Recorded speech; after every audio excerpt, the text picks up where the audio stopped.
దేవునికి స్తోత్రములు. మీ అందరికీ నా వందనములు. ఈరోజు దేవుని వాగ్దానము. శాశ్వతమైన ప్రేమతో నేను నిన్ను ప్రేమించుచున్నాను గనుక విడవక నీ ఎడల కృపచూపుచున్నాను. ఇర్మియా 31వ అధ్యాయము 3వ వచనం.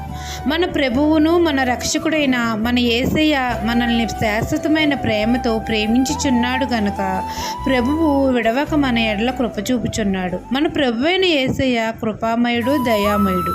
పాపులమైన మనల్ని వెదకి రక్షించడం కోసం శరీరధారియే కృపాసత్య సంపూర్ణుడుగా మన యొద్దకు వచ్చాడు. పాపులమైన మనల్ని క్షమించి ఆయన రక్తం ప్రోక్షించి మనల్ని పవిత్రులుగా చేశాడు, పరలోకానికి వారసులుగా చేశాడు. మన ప్రభువు మనల్ని శాశ్వతమైన ప్రేమతో ప్రేమిస్తున్నాడు, మన పట్ల విడువక కృపచూపుచున్నాడు.